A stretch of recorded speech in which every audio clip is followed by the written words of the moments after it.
ready. Ladies and gentlemen, boys and girls from all around the world, it is your boy Ali Mehdaoui with the TheMEshow, and I am super fired up, excited, and cannot hide it. I got a rock star, a superstar, an unbelievable, incredible superwoman that's got a lot of love for you. She was born and raised, made out of Chicago, Illinois, lives in the West Coast, aka the best coast right now. Not only a master chaplain, not only an expert when it comes to life elevation, she's a strategist, she's a motivational speaker, she's an author, she's a coach, she's a mentor. She's done so many unbelievable things. Though she looks like she graduated college 6.5 years ago, 30 years of experience in sales and consultancy and real estate and insurance and so many more elements. And let me tell you, she's got that big, huge footprint all over the country when it comes to working directly with government, public administrations, and so much more. And I have the privilege, the opportunity to interview her today and get you a whole lot of golden nuggets. Ladies and gentlemen, give a whole lot of love. If you're not driving, don't touch that cell phone, of course. But if you are driving, don't touch that cell phone. I said that the wrong way, but I think you know what I meant. Ladies and gentlemen, Dr. Euvonka Farabee with me once and for all. What's up? Super excited to have you here with us. Thank you so much for giving me the opportunity to have this exclusive. I know you and I worked on and off a couple of times over the years, months at a time, sometimes weeks at a time, projects here, projects there, online, offline. But here we are. The TheMEshow is to host the great Dr. Euvonka. What's going on? How's your day going so far? Just going awesome. And I want to thank you so much for hosting me on your show today. I never take for granted when I have these opportunities, and I'm always grateful to Let's be go. able to share my story. I'm gonna tell you this. I'm gonna be getting a lot of nuggets out of you because I want the world to say like, man, Ali, you just hooked me up, and I didn't even pay her today. All right, let's get into it. First and foremost, the world sees and hears your bio, and they hear all the the government administrations that you worked with, or the industries that you've impacted, and the books that you've written, but they don't know that there's a story behind the story.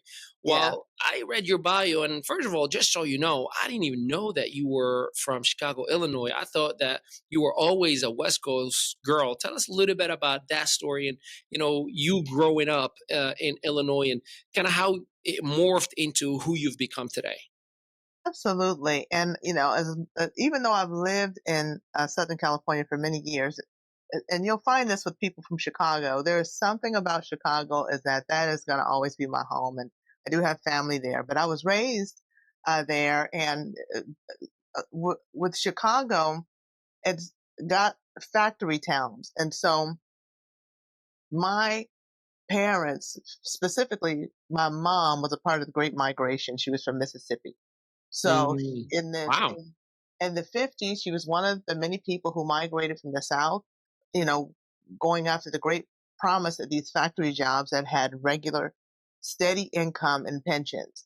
And so she left farm life. She didn't know anything about cities. She had never been anywhere. So it was really scary for her. But, I'm proud when I think about it that she did it, at 19 years old. And so within 3 days, she was able to commandeer one of these factory jobs at a printing company. And that is also where she met my dad, who is a Chicago native. And the reason that it's pivotal is because it tells a story of kind of why, how I was raised and why things kind of went for me in certain directions. I had great parents. They divorced when I was about 4, but that company that they worked for, they both worked for 35 and 40 years, respectively. And they got their pension, they got their gold watches, whatever they do for people who work those jobs. And as a matter of fact, my family comes, they're factory workers, many of them. I was, and my sister, we were first generation to go to college for the most part. I have one aunt that pursued higher education and got a doctorate degree. She forged the way, I guess you could say. But one of the things about my parents, they were always the type of people who said, you know what, you're going to get your education and you're going to get your education and, you're going to do great things and you're not going to get your hands dirty like we have to get our hands dirty. So there are a couple things that were always fed to me, and that you get your education, and they wanted me to get one of these corporate jobs where you had security, you can get pension, but they were from an era where you get a job and you keep a job. So this is instilled in me, and I was in agreement, in terms of going to college. But what I found out shortly after I graduated, we didn't know about purpose back then. It was some things that we all know better now, but we didn't know about doing what you love. Who would have thought about it early on in our lives, right? Oh no! And my parents, even when I started to talk about it, they thought it was so funny. They were like, "You mean like what you do? That's funny." Now, get in there. So what happened? I commandeered a position, first as an intern, but then upon graduation, in an engineering organization of a Fortune 100 company. Well, that was like the bonanza for my mother specifically. That was like, you've done it and you've made it. And so a lot of people believe like that. But the problem is that I absolutely hated the job. Mm. Not this, and there was nothing wrong with the job, by the way. I'm no engineer. Yeah, yeah. I'm no engineer by any stretch of imagination. Mm-hmm. And day in and day out, I think at that job I was probably mediocre at best. At best, I trying my hardest, but I was able to survive just by the grace of God because of the skills that I did have, my people skills, certain negotiation skills. They found that I was able to get people into meetings. If you know anything about computer programmers and engineers, they hate meetings. Mm. And so because I was always milling around and having conversations, even when people didn't want to have conversations, I was able to kind of negotiate, people into a room. And they also had me managing a team eventually, mostly to get me out of the lab where I was not really, really productive. But I was able to kind of find my way, still not really understanding the importance of having certain skill sets and the value that those skill sets bring, even though, these things were happening for me. So I eventually get out of engineering and into sales, and I get into technical sales. So I'm able to use some technical skills. And that was a little bit better for me. Moving, even out of that into the pharmaceutical world, I ended up in pharmaceutical sales. And that was a little bit better for me. But by this time, I'm pretty much regularly pulling down a 6-figure income. Mm. So now what I've done is I've built a life, based upon a certain income level. I didn't know about money. I didn't know about investing. I knew how to spend money and those kind of things. But I did do certain things, like I invested in real estate. I began to buy property. I began to flip property. But guess what happens? 2008. I see. I said that. I kind of knew that was coming. I You know heard that was that coming? coming from a mile away. Go on, 2008. 2008, the economy crashed and Yeah, it changed everything. It yeah. changed everything. Talk about a reality check, huh? Absolutely. Not only I was laid off of a job, my 6-figure job, by the way, that I thought that I couldn't live without, because what I do want to point out, there was always kind of these things inside of me where I wanted to be an entrepreneur. Mm-hmm. I had these ideas, but I would always push them down because how could I ever afford to do that? And I remember at one point when I was in the engineering organization, I went to my mother and I said, I got to do something. And at this time I'm like 22, 21, 22 years old. And I said, I got to find something different to do. I can't. I don't know how much longer I'm going to do this job. I stink at it, and I hate it so much. But my mother's response, she was so mortified. She was like, "What do you mean? What do you mean you're going to quit this job?" Because the mindset was like, you've made it, and especially the belief system from prior to your generation now is, if you made it to a certain level, you already made it big time. So it messes with that belief system of. It does. Yeah, which creates probably the pushback that we get from our families, and a little bit sometimes even resentment from lack of understanding. Like, what do you mean you want to give up and change this 6-figure lifestyle? But go on. And it wasn't remember, my parents, they kept jobs for 40 years. This is what people did. Mm-hmm. It was the worst thing in the world to quit. So their thing is, you just stay where you are and you try to make more money, and you go higher wherever you are, you know. So my mother said, not, you know, knock off this crazy talk about quitting this, you know, good job that you have. You're going to get back there and make as much money as you can get those people to pay you, and, you know, and just, Isn't it funny though? Like even as grown ups, when our parents would tell us, "No, you're gonna get your butt back to your like you're grown and you got your own job, your own money," but I'm still telling you what you're going to do. And you're like, yes, yes, mom, I'll think about it. and that's exactly what happened, because I went right back there because it played on my fears as well, Yeah, because of the belief, the limiting beliefs and everything that was sure, instilled, you sure. know, with this mindset. Yeah. So it played on me with that as well. I remember, even as I told you, I was progressing through my career and I was changing companies. I literally would, if I was going to quit my job, I would have the new job, Hmm. and I would get at least one or two checks under my belt before I would tell my mother.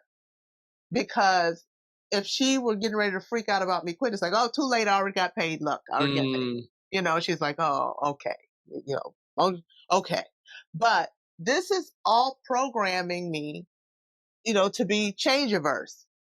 yeah, And it's also did generational not, programming too. yes, and it Hmm. did not teach me also how to make calculated risks, which is important when you are evaluating your life, especially if you want to walk in purpose, if you want to walk in the will of God, which is, you know, what I coach on so much now in terms of the importance of that. That's a faith walk, but there are calculated risks in that really you can evaluate to manage fear. Because the thing is, you know, you hear the false evidence appearing will, forget everything and run. Well, you can change it into face everything and rise. But how do you do that? You know, so most things that I've learned about fear and what I coach about management of fear is that, you know, people can manage real issues and not boogeyman issues. So look at exactly what it is that you're afraid of, because there's some wisdom in fear. Hmm. So is it something that just requires some strategy? Maybe it's some strategy around it. Maybe I can plan. Maybe I can add some resources. Maybe I can get some mentorship. There may be some solutions. But then there's the thing that you're just afraid because, you know, it's the big scary thing. We can't manage those things. Those are mindset things. So those things have to be dealt with in changing a mindset. But you really have to evaluate. You can't put your head in the sand Hmm. and then, you know, hope it all goes away, because then you don't make decisions to move forward in your life. You don't take chances. But before I knew any of what I just said, when that economy crashed, several things happened. Because this is why having a plan is important. Because usually when somebody tells you, when something happens, it's always 30 days. You don't have time. Even though they say you have 30 days, you have 30 days to find somewhere to live. You have 30 days to find another job. The first 2 weeks is shock and awe. You know, if you have nothing to pivot from, what it's going to do is going to force you into areas where you have not had any kind of calculation of any wisdom, even if you don't have all the answers to the One test. hundred percent. Yes. So when this happened to me, I didn't have any plan. I never gave my life any consideration. Everything was about, you know, staying in jobs that, you know, was mediocre, you know, but they were, I was earning well. And so I was laid off my 6-figure job that I had, which I never would make the decision to quit. Sometimes, you know, things force you into doing what it Yeah, is that, I love the way you just put that. You know, God is like, hey, I gave you every single hint for you to go, but you're like, I'm gonna try it anyways. Like, hey, that's really not good for you. I'm still gonna try it anyways. Like, all right, fine, I'll fire you. exactly. And you would think that that was enough, but I just didn't Yeah, even though I was a Christian, even though I believed I knew the word of God, even though I love God, what I always say, to the best of my ability, I didn't realize how superficial my relationship was with the Lord until these things happened, you know. usually it takes a storm and you to go underwater for you to say, here's my hand, pick me up, please. And I was underwater, and I was underwater for a long time. Yeah. And it was because I had to get to the end of myself, and it literally took years. Mm. So I got divorced during this time because it was already an arduous marriage, and this just added to it. And so after about 10, 12 years, my marriage ended. I didn't have my job, and so I did what I do not recommend anybody to do. I said, Pay attention, y'all. This is important. When somebody says, "I recommend not to do this," it's never probably to the do most this. valuable lesson you're gonna get. This is other people's mistakes. The most expensive one are your own. Other people's mistakes are cheap. So listen, take note. Go for it. learn learn for this. For one, you want to have a life plan. But because I didn't have a life plan, I said, now I'm reeling from a divorce. I'm reeling from a job loss. So my faculties, I'm not firing on all Hmm. cylinders. Okay. I said, I'm going to be an entrepreneur and I'm going to start a business. Mm. And I was not stable. I No, I didn't have, get it. uh, Financially or emotionally, at that or matter. Yeah, emotionally. yeah. So I get into a situation that I started an insurance agency. And I didn't know anything about insurance. I did it strictly based upon trying to get back to the financial place that I was. It was a money, I could make money doing Yeah, this. if you try to live by the money, you will die by the money. Yeah. And that's exactly what happened. So I ended up signing a really bad contract with the company that I was contracted with to have this agency. It was a captive agent. I won't mention their name. They don't have that contract anymore. But I signed a really bad contract. Really, at the end of the day, it was my fault because I didn't do my due diligence, and it was an emotional decision. Um, and it was 7 years of toil, 7 years of You've done it for 7 years with a bad contract. yes, trying to. And Yeah. they were expecting me to die at 3, but I've somehow pressed out to getting close to 7 years. But I should have quit even before that. But because I didn't know how to let go, and in terms of making a life plan, I just kept, treading water until I was going under. So at the end of the day, I found myself, I laid off every employee that I had. I was trying to run the agency by myself at this point because although I was bleeding money, it was, I was able to eat. So, but what ended up happening, it got so bad that I was facing eviction, not only in my business location, but in the apartment that I lived in at the Boy. time. Yeah, to talk about a double down with that financial stress, the emotional stress, and wow. And here's my $1 million question on this. Did you reach out to mom or anybody say help? You know what? I didn't. As a matter of fact, I had an incident, and it's interesting that you mentioned that. I had an incident where I had some cousins that I hadn't seen in a while. They're close family members, but since I live, in Los Angeles, they live, in the Midwest. Hadn't seen them, but they were going to be in LA, and they wanted to see my office. They hadn't seen my digs. They were like, "Hey, we hear about this great office you have, right? All the stuff." It was inside. I was like, really not feeling like hosting anybody, but what can I do? They're coming, let them come to my office, whatever. So they come to my office, and I can't make this up, Ali. I'm sitting there, and it was 7:30 at night. I forgot to lock the front door to my office. My office is closed. I don't have any customers there, whatever. So my cousins are in there, and I forgot to lock my office door. Why did a process server come in and serve me my notice to vacate in front of all of my family members? Oh, talk about like awkward.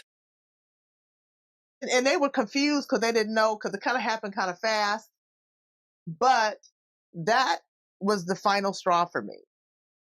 And it's so funny because sometimes I leave that part out. It's a really heavy part of the story that people can't handle sometimes. No, but I I don't appreciate your vulnerability because most people tell us the good shiny objects, right? Like, look at me, look at the books, look at exactly. the stages, and it makes the person that's going through some stuff right now feel like I'm never gonna be you. I'm never gonna reach where you are because I'm going through a very mucky situation. So when I hear your story, I'm so grateful for what you're sharing with us. And I am an advocate of all of us combined. I think you know my story. Like the last 2 years have been terrible for us. I mean, we went from like, multiple six figures in crypto accounts and, like retainers left and right to gone, all of it. And that's because we were trying to save what we had, not realizing that the market is changing, the economy is changing, inflation is happening. COVID just beat up a lot of people and so much more. IRS came after us. So those are important factors Yeah. because when anyone is listening right now, I want them to know you're gonna go through some stuff. It's part of the journey, but just like me and just like Dr. Euvonka, days too shall pass, especially if you have the right moral and spiritual compass, everything always works out. But go on, please. And when that happened, I made a decision that I had not ever been willing to do before, and that was to let go, Mm, to let everything roll let go and downhill, let God. let all the chips fall where they may. I said, you know what, that's it. And so as soon as I did that, I remember I was sitting in my office by myself. I said, God, I don't care what it is that you want me to do. I'll even be a minister if that's what you want. If you want that, I'll do that. I didn't realize what I was. Careful what you ask for, right? But here's the thing about that. God had already been speaking to me about ministry, which I had no problem with, but I want to do it on my terms. I want to do it when I can fit it in. I threw money at a lot of stuff. Now, I do the missions work, internationally, whatever. I threw money at other people to go, you go over to Africa, you go to Asia. Here's a donation. Stuff that God was speaking to me about. And the reason I was even connecting with it, but I was not even open because why? I wanted business first. I was called to the marketplace, but ministry was primary for me. Mm-hmm. And I would not make the decision to do it. But when I said it, as soon as I said it, things began to shift for me. Thank God. They began to shift. Now, mind you, financially, in terms of the stability, it took a minute. I bounced around a lot. I bounced around. And uh, I end up being open to, and I became a prison chaplain later, but I never would have a million years considered prison ministry. I have a brother who's deceased now, but, from the time, we were, teenagers or whatever, he had gotten hooked on drugs. Mm, And so this was very traumatic for my family. My mother was not a drug user or a drinker. We didn't have alcohol in our house. And he started out as a teen alcoholic. And as things progressed, he would be in and out of the Cook County jail system, because that's what comes along with that. And we didn't know how to manage it as a family. We're just a family in crisis. We didn't have therapists and all the stuff and the treatments and the things that people know about now. We were just struggling. So one of the things that it had done for me, because I was close, he was an older brother for me, and I looked up to him a lot, but I was so angry because as a teenager, I remember being so mad and saying to him, you always choose drugs over your family, but that's not how addiction works. You know, I didn't he doesn't understand even that. realize or think about it that way. It's Mhm. probably the hurt. Yeah, and then it's the lack of knowledge too. We didn't. It wasn't about understanding what somebody, regardless of how they got it. They made the decision to take drugs. Once you're addicted, there's science in that. The thing is a sickness. And so I didn't have any of that understanding. And I just remember always being angry. You choose drugs over your family, and he would come up missing for long periods of time, and because he didn't want me to see him like that. So um, I didn't realize as an adult, I still carried that. And it wasn't until he passed away, and this is around the same time I'm going through all the stuff with my business. It's all happening at the same time. So I get word that my brother passes away. And when we go to embark on, all the families coming together to go to this funeral, this is what really changed my heart, and I was really convicted. So my brother was married, to a lovely woman, not drug addiction, didn't drink alcohol, very codependent. Because if you're going to be in a relationship with somebody like that, you have to be super codependent. But when we all get to the wake, my family is kind of feeling kind of the same way. Like, you know, we were sad, but we weren't surprised because of his lifestyle. But what I noticed, Ali, about the family, they were very different. These people were not Christians. They didn't proclaim to be Christians. But I noticed the sadness.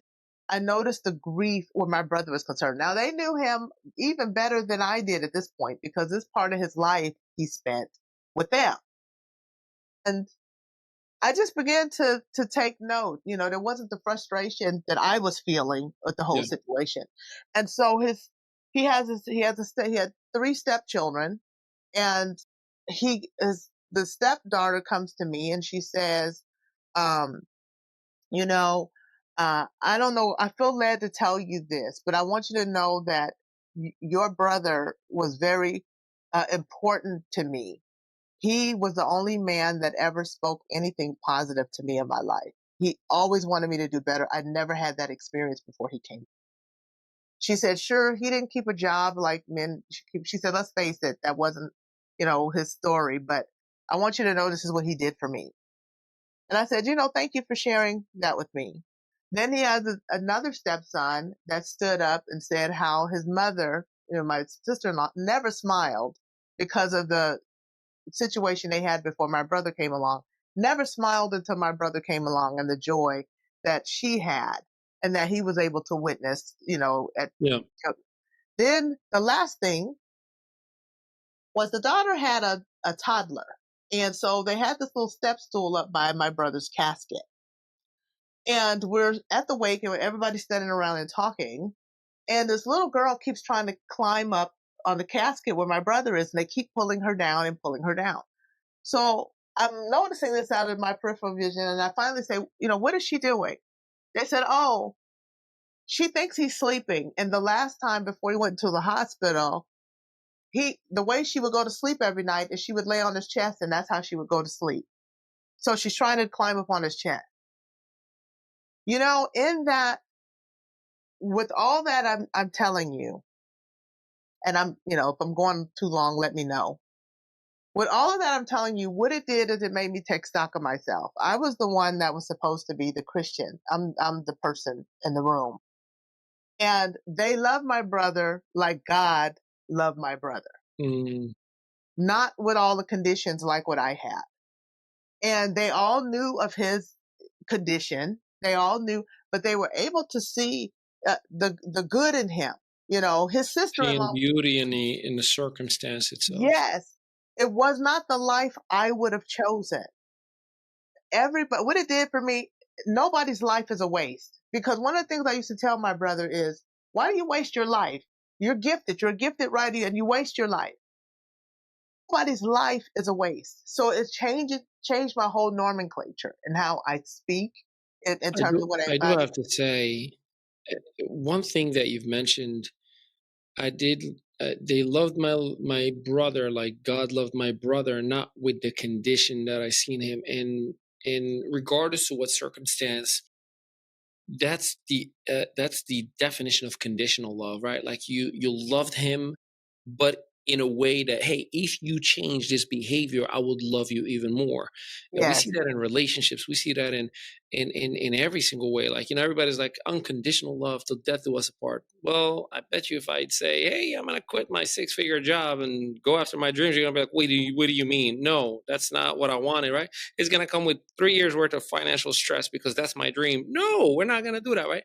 So there's a lot of, I think, lack of understanding of what unconditional love truly means, and I think which leads to ministry. That path that opened up for you. I want to put a little pause because I want to take a little bit of a break. After we come yes. back, I'm going to dive into the decision of getting into ministry, and then all the things that you have from the Rise Up event. From your books and all the different programs that we have. So stick with us. We're going to take a quick break. Got to pay some bills, and we'll be right back. If you're tired of the same old routine, don't worry. We've got your back. You were made for more.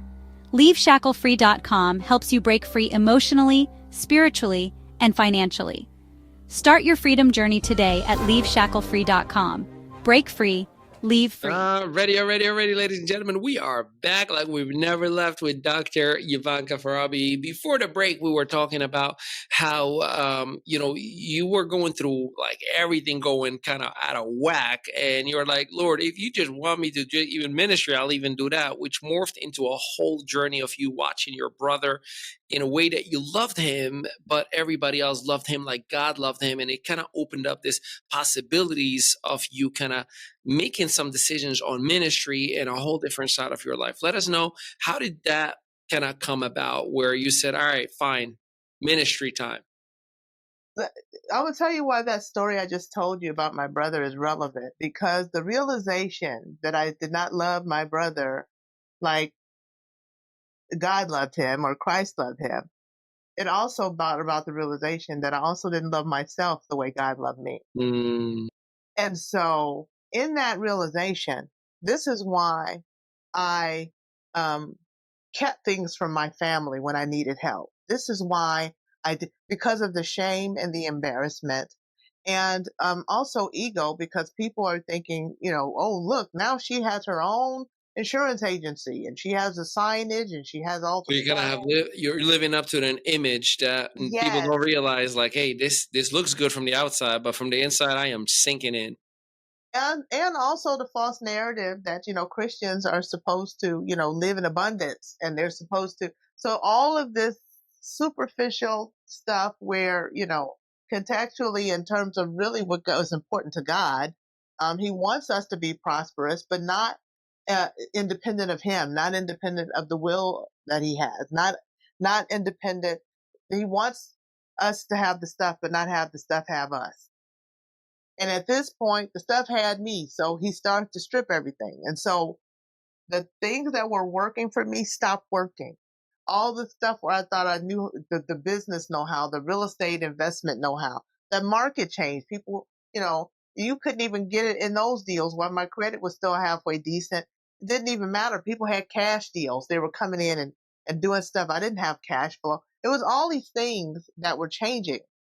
But that situation with my brother, it really helped me to begin to soul search. Like, God, what is it that you really want from me, and why? He began to show me why I was unwilling to even obey him in the first place. The way I viewed ministry, the way I viewed business. One was, to me, in the pecking order. One was more fun and better. It had a better image. I had to deal with all those things because they're not of God. So, but once I really began to embrace what he wants, now he put in me a desire to want to look into prison ministry, which seems so random. I mean, I remember when I first started doing it back in 2015, people were like, "What?" You know? You're doing what now? Yeah, exactly. Because I never expressed it at a interest. But what my brother's situation did, it really changed how I saw all people. It didn't matter if they had $1,000,000 or if they had $1. Even the way I saw people on the street, the way I saw people, I never made assumptions about their life, and it made me much more empathetic. But God began to show me how to rebuild my life on a blueprint that was founded in him. Because what happens with all of us, if we build our lives on a blueprint that is faulty, meaning, just with the culture, what the culture says is successful. When you build a whole life on that, it's not stable. So when things happen that are out of your control, it's liable to come crashing down in a million pieces. That's what happened to me. But what God showed me is how to take the rubble that lied at my feet, all of the broken rock and shattered glass, and pick pieces of it to begin again, and to be able to build a mosaic of my life that was beautiful. And I didn't have to forget about those things, but I was able to leverage them. It wasn't about forgetting that happened to me. It was about, how can I use this to leverage and push me forward and propel me into the greatness that God really has for me. And that's when I began to use a lot of the skills that I had, not only working with incarcerated people, but also the skills that I'd used in situations helping people in ministry in the church. I Would began to. you?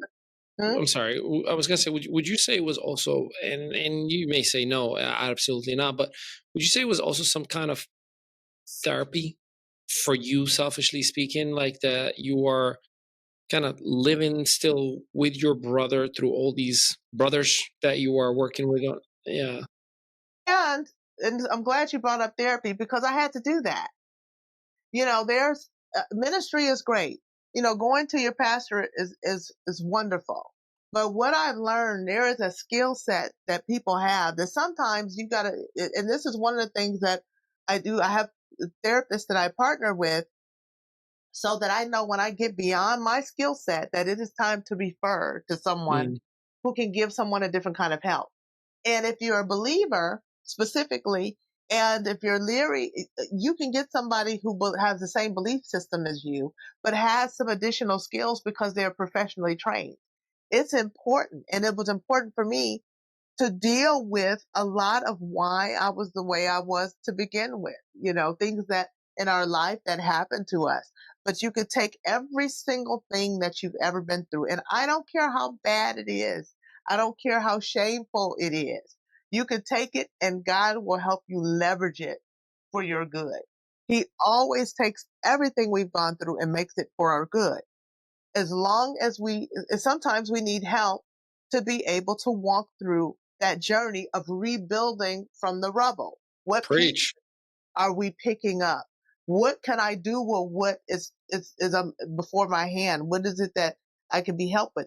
And that's one of the things when people desire to have business, when they desire to have ministry, or they have, desire to do things. I know I've helped women that really overqualified to do some of the stuff they wanted to do, but they were like, oh, I can never do that because I don't know the people.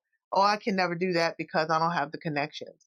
Oh, that's all limiting beliefs. It's all. I like one lady that I'm thinking about. She says, and she was a social worker for years, and she was great, with young girls. She had a passion for it, but she had been through some trauma, in terms of sexual abuse as a young girl, as a 4-year-old. And it always kind of made her, from the time that happened to her, made her doubt her own worth and her own ability, so that she never would step fully into what she wanted to do. But as we began to kind of,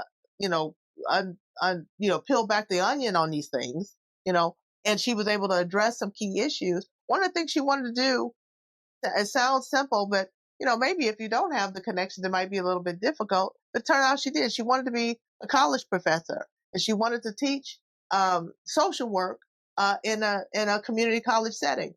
Well, as she begins to deal with her issues, and now her mindset is getting dealt with a little bit more. Now she's able to revisit what she has. Who are the people, that she knows that can actually, talk to her about what it takes to do that? What are the next steps that you need to take? What is it that you want to accomplish? If you do that, what is it that you would really want that to do for you? She began to think about this. So even though in a moment you may not execute a plan, it's important to have a life plan and to give your life some thought so that when things out of your control happen, you have something at least to pivot from. I love that. You No, I understand love what that. I'm saying?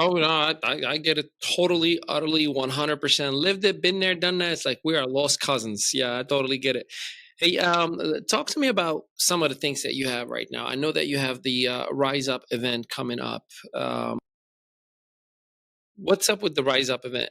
What it is, it's not an event per se. It's a coaching program.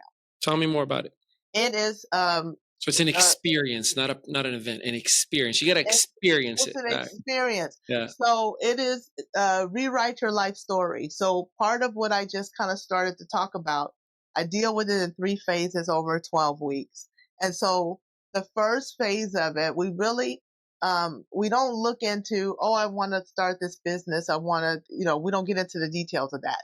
We kind of pick one thing that speaks to a person's heart, that really, why have you been held back up till now? This is something you've been thinking about for 15 years and it kind of hasn't, kicked off. And, it's around, well, I thought when the kids got older, I would be able to. Or I thought, when it's almost time for me to retire, when I retire, I'm retiring in 4 years, so I'll do it then. Anything can happen in 4 years. Mm-hmm. Somebody can call and take, let me tell you, I worked at a company one time where they had their first layoff, at this company that people weren't used to. And I watched them lay a woman off 1 week before she would have gained her full retirement. Like she significantly cut. They laid her off 1 week before that happened after she worked for the company over 30 years. Anything can happen. So if I don't know if we have time, but I'm gonna tell you that I have a story that I would like to tell if I have a moment. Please, yeah. So, and I'll get back to rewrite your life story, but why it's important. So there was a man at the same job that worked with us, and one of the things he loved was auto restoration in terms of classic cars. It was a hobby of his. It's all he seemed to talk about. On the weekends, he was restoring a car with his son. That was their thing they did together. He also used to kind of make some money on the side, helping other people restore cars. He had the magazines. It was the whole thing. And I knew him for a number of years. When this layoff happened, the way they did it is they would call, everybody's working in this particular area. When they tapped you on the shoulder, you know that it was time for you to go. And you were probably going to get laid off, And so everybody just tried to stay focused and not stare people in the face when this is happening. So there were 3 instances that happened. One guy fainted. Before I felt so bad for that guy. Somebody else, it was a devastating situation. But this particular guy with the auto restoration, he goes in the office. They tap him on the shoulder. When he came out, he looked relieved. And I remember that look on his face. What I found out shortly after is that he had plans. He had business plans. He had tried to find, loans and things like that for this auto restoration company. It never would work out. Like over a 10-year period of time, him and his wife had massaged the numbers on this a million times. It never would work out. They always would update the plan though, and they never knew how they were ever going to get started. But when he got laid off, they gave him a severance.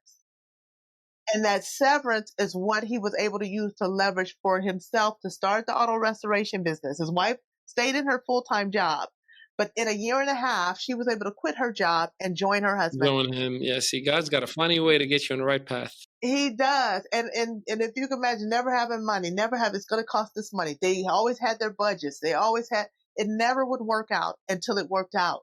But it was because he had something to pivot from. So if you don't have anything because you're thinking, oh, that'll never happen. How will I ever get the money? You don't worry about that. Just make sure that you're giving some thought to your hopes and your dreams so that life can align itself the way that it should. And you can have something to leverage and you can use everything that hasn't worked out and have it work out for you because why? You're stronger. You're smarter. You're moving in a more intelligent fashion. So when you get back to rewrite your life story, what we do in the first part of this, deal with what it is that you think that has made life so hard for you. What is it that, has stopped you from having relationships, has stopped you from starting your business, has stopped you from getting along with people. Yeah.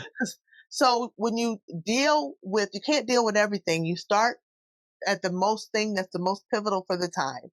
We work through that. And then from there, we're able to now, let's cast a vision for what you want.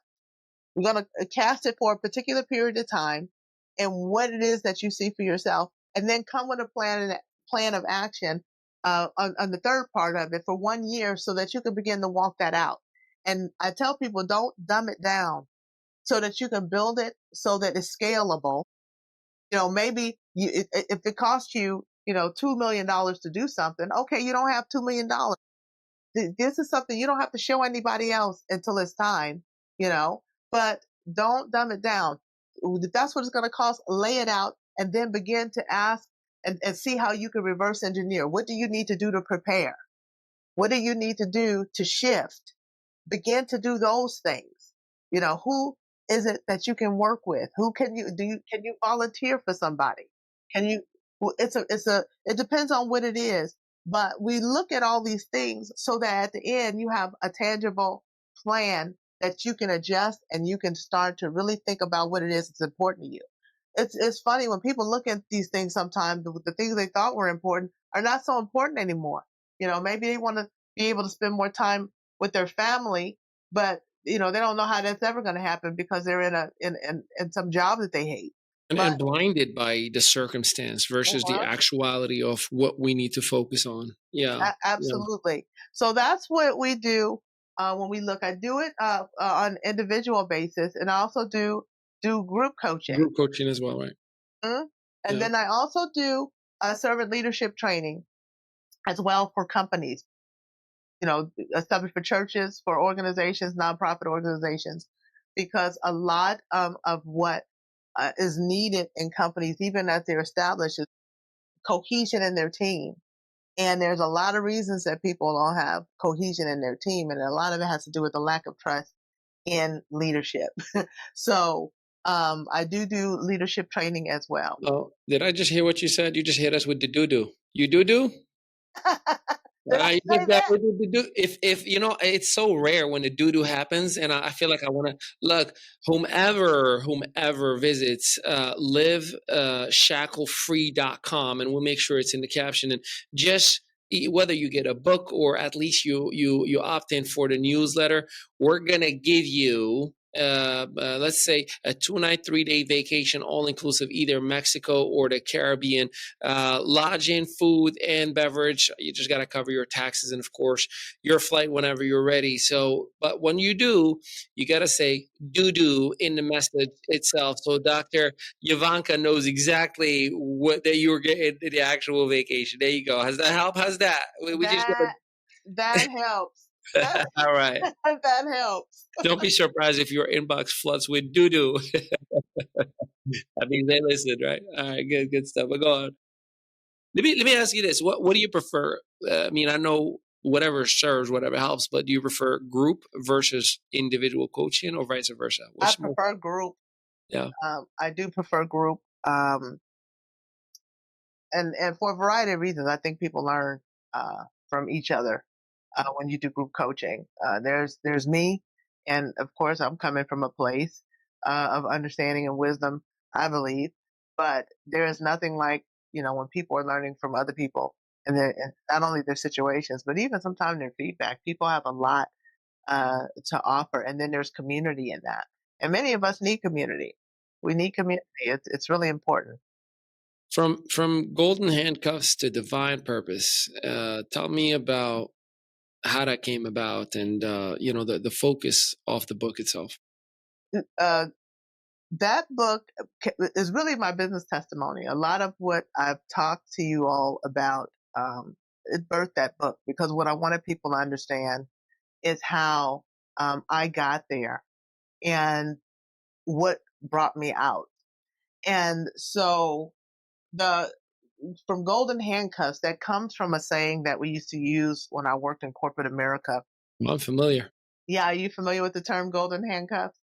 It's where you're making an income that is hard to let go. They pay you just enough to give up on your dreams. Exactly. Exactly. And so that was the story of my life, because, you really do have in your head many, many times that, I can't do without this. I remember telling a good friend of mine who, he and his wife worked for the same company that I worked for, and we were all making, what we considered great money, and I said, he wanted a business so bad, and he was so wanting to, get out, but it was not, he had children, he and his wife, we worked for the same company, and we were facing the layoff. And I had already been laid off, and I was already in my own business. And he said, "Oh, I sure wish I could have my own business." And I'm like, I want to encourage you. You should, look into having your own business. And then he said to me, Euvonka, because I don't have any children in my home, I didn't have a husband. He says, when you eat, everybody's full. So I knew exactly what he meant by that. He had other considerations. He had a spouse that he, would have had to talk into that situation. But what's interesting, even with him, he ended up getting laid off. Fortunately, it didn't happen to both of them at the same time working for the same company. But he took that opportunity. His wife backed him, and he began to try other things so that he didn't have to go back. So you could take a situation and use it for your good, but you want to have a plan. 100%. I couldn't agree with you more. I love the sound of that. We're going to take one more break. And after we come back, we're going to get into your vision. What are projects that are coming up? What is, happening in Africa? And how do you desire to see the world in your own terms? And of course, I can't wait to hear the visionary side of Dr. Euvonka Farabee. So stick around. We will be. If you're tired of the same old routine, don't worry. We've got your back. You were made for more. LeaveShackleFree.com helps you break free emotionally, spiritually, and financially. Start your freedom journey today at LeaveShackleFree.com. Break free, leave Welcome free. back, ladies and gentlemen. Ali Mehdaoui here with the doctor herself, Dr. Euvonka Farabee. First and foremost, thank you so much for everything that you've shared with us so far. Your vulnerability, your honesty, your truth, and there's a difference between truth and honesty, right? Truth are the facts. Honesty is opening up, the parts that you keep to yourself. And I appreciate that you've done that for our viewers and listeners today. But I'm intrigued. What's next? Where do you see the next 24 months? And, what is exciting that you really want to go pedal to the metal with? Well, thank you for asking, because I am excited about the future of Live Shackle Free. One of the things I desire to do, one is to give people a voice, is to help to leverage your stories, because telling your story, learning to tell your story in a way that is meaningful, not only to you, but will be meaningful to others, is really important, not just for the people in the world who hear it, but also for the individual that is the teller who's telling it. And I do my desires to do that through a couple of specific vehicles. One, through the writing of stories and books. So the immediate future, I'm formulating a publishing company so that can happen, but also so that they can leverage their books and create courses, online courses from their books for those that it's appropriate to do so. The other thing is to help people tell their story in terms of speaking and how to become more proficient at telling their story so that they can better help more people as they desire to. Because many people desire to tell their story and they want to give their testimony, but they don't know how. And they have such powerful and meaningful stories that could help so many people, but they just need the guidance and the direction and the coaching. So I'll be providing that as well. Nice. Well, that's exciting. Who, if anybody is listening to this, who would you like to connect with and collaborate with? I would like to collaborate if someone is already thinking that they want to write a book, but they don't know how. They don't know how to get the ball rolling, because it can be very daunting if you don't get it. I remember my first desire to write a book, I was 12 years old. And I remember getting a piece of notebook paper, and I wanted to write about my summer vacation. And it was going to be a book in my 12-year-old mind, because I thought I had a great summer vacation. And I remember having a pencil, and I wrote the first line, and then I didn't know where to go from there. Many people don't know where to go. And it was many, many, many years later before I would figure out where to go. So I want to help people to be able to do that. If you've never written a book and you want to, if you're thinking about publishing, like you already, have a manuscript and you want to publish, I want to connect with people like that too, because the desire is also to create a community of people who are like-minded, who want to tell their stories as well. And we can all help each other in that. So I want to formulate that community. And then I love that. I'm sorry. No, I just said I love that. Yeah. I was just giving you your flowers. Thank you. And then also, thirdly, people who have a book, but they want to change it and they want to turn it into a course.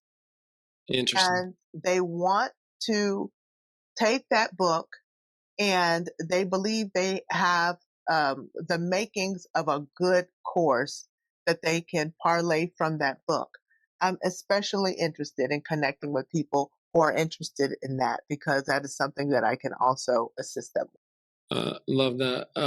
In terms of I had a former colleague of mine who used ChatGPT to write a a fictional 3-part book with like 100 to 300 pages per. Wow. And but that's just the writing part. And the reason I'm bringing this up, what is your message to the person that thinks I can do it all with AI?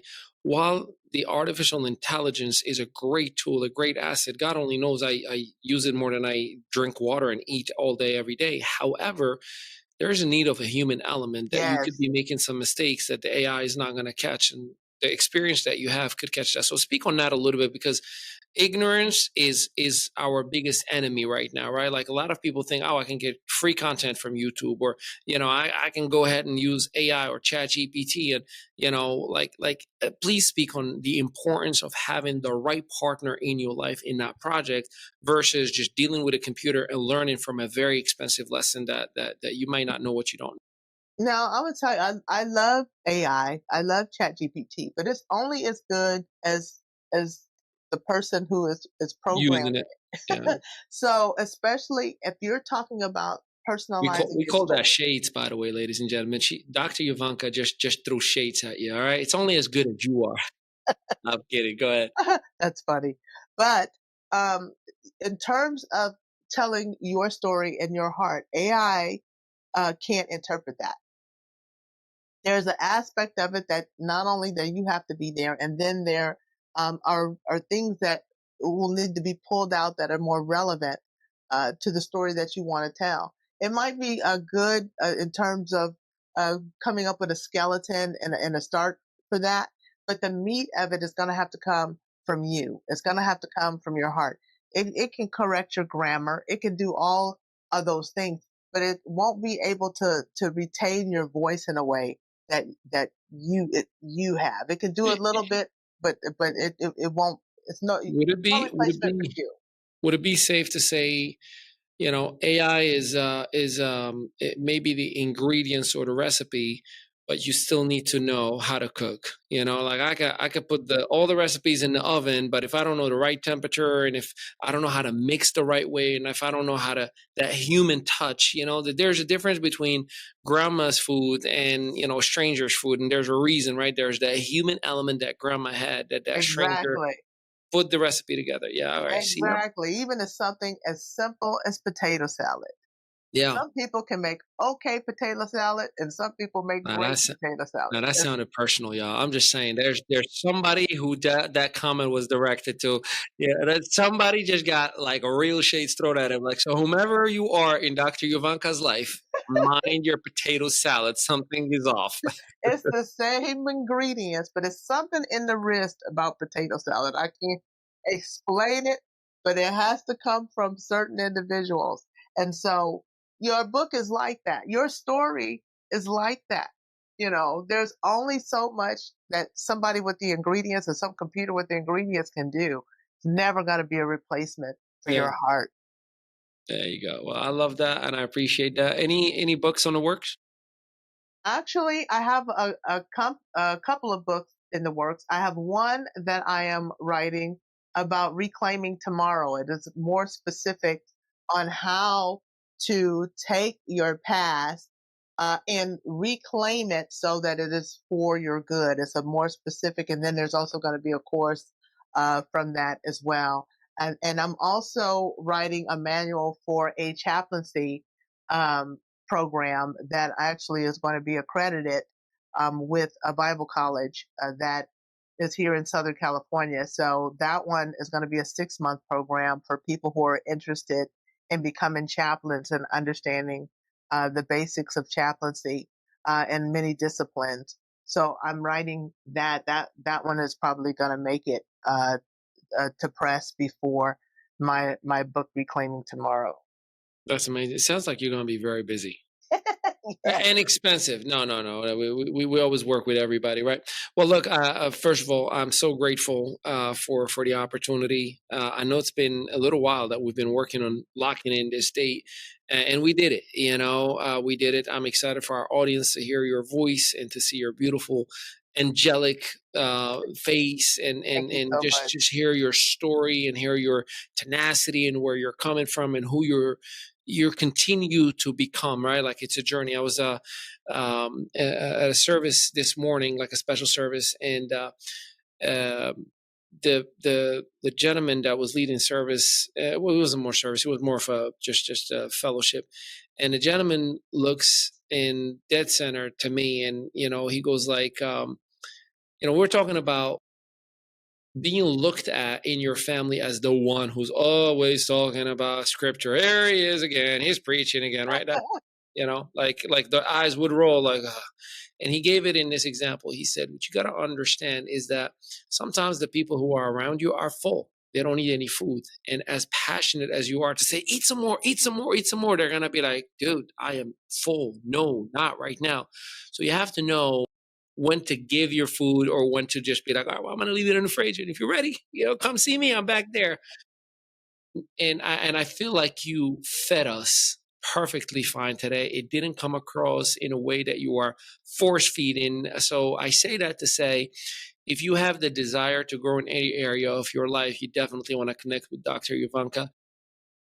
And you've lived and experienced her now for the last just about an hour or so. Imagine to yourself how much more you would get if you were to work with her for 6 months. Imagine if you could learn from those life fundamentals that she's experienced in her life, personally and business-wise, ministry and socially from a day-to-day process. So I got to see you behind the Zooms and in person. I got to see you, off camera and on camera, and you are the most consistent person that I know. What you see is what you get, and that is something that I admire about you, and I think the world needs to experience you. So definitely make sure that you visit liveshacklefree.com. Make sure that you get a copy of the book. Make sure that you, at the very least, opt in to her website, daily motivational messages that come out. And stay in touch. She is a busy woman and keeps her hand a little bit on whatever matters and whatever's going to make an impact for you. So I can guarantee you, even if you say, I am on rock bottom, I have no money, I don't know what I'm doing in my life, she will still find a way to light up that little spark that you need for your life to get bigger, better, stronger. And, you heard it right here from Ali Mehdaoui in the ME Show. Any final remarks as we're coming to an end to this interview, Dr. Euvonka? Yeah, I just want to encourage people that there's a quote that I like to say that says, a river can cut through rock, not because of its power, but because of its persistence. Be persistent and don't give up on the things that you believe that God has put in your heart to do, because they matter. And the reason that God's put them in your heart is because it's needed. It's needed in the kingdom of God. It's needed in our world that we have today. And nobody can do what God has put in your heart like you can. There's no copy. There's no counterfeit that can come along and do you like you can do you. So I just want to encourage you. And I will extend that offer for anybody who signs up for my website, liveshacklefree.com. If you even just sign up to be a part of our mailing list, I will extend and give you a complimentary 8-day, 7-night vacation stay. Doesn't include the flight, but it will include your accommodations. You only have to pay a small activation fee, and the taxes on the room, because can't get around taxes, pay the taxes on that. It's over 3,000 locations that you'll have to choose from, and you have a year to use it. So if you do that, I'll extend that to you. There's no timeshare presentation to watch. It's just strictly you being able to enjoy accommodations in anywhere that's available when you go on our search engine to do that. Want to, just as a bonus, just to thank you for becoming a part of my community. Do that. Thank you. Absolutely. Show some love. Don't touch that phone if you're driving, but if you are not, send a whole lot of love in those comments, and make sure that you're opting to talk to your website Amazing, amazing. Thank you for the love for our virtual live audience, right? Wink, wink. We Absolutely. definitely appreciate it. Look, I am so grateful, happy that I cannot hide it. We're going to do this again and again and again. I look forward to collaborating with you offline and online in many different things. Thank you. I'm excited about your journey and all the things that you have, and we definitely need to connect because I just from hearing this, there's so many areas that we can collaborate and monetize because we kind of need that little bit of moolah to keep the gas and the light going, right? Yeah, But absolutely. ladies and gentlemen, I want to give a huge shout out to our team behind the scene who are doing all the edits and all the post production. A huge shout out to our COO, Claudia Maritza Mehdaoui, for keeping things rolling and moving forward. A huge shout out to our CTO and our partner, Tanya Tanika, who is making it all look smooth, and definitely the rest of our team, wherever you may be in the States or outside of it, for keeping things going. We are nothing without you, and we are grateful for you to do what you do each and every single day. Make sure you visit us at themestudios.net for all things that you need for media production, post-production, whether we come to you or you want to come to us. If you want to get your name all over the internet, we got your back. And yes, make sure you visit liveshacklefree.com. With that, Ali Mehdaoui in here, one time, signing off. Dr. Euvonka, tell them peace out, everybody. Peace out. Tired of the same old routine? Don't worry. We've got your back. You were made for more. LeaveShackleFree.com helps you break free emotionally, spiritually, and financially. Start your freedom journey today at LeaveShackleFree.com. Break free, leave free.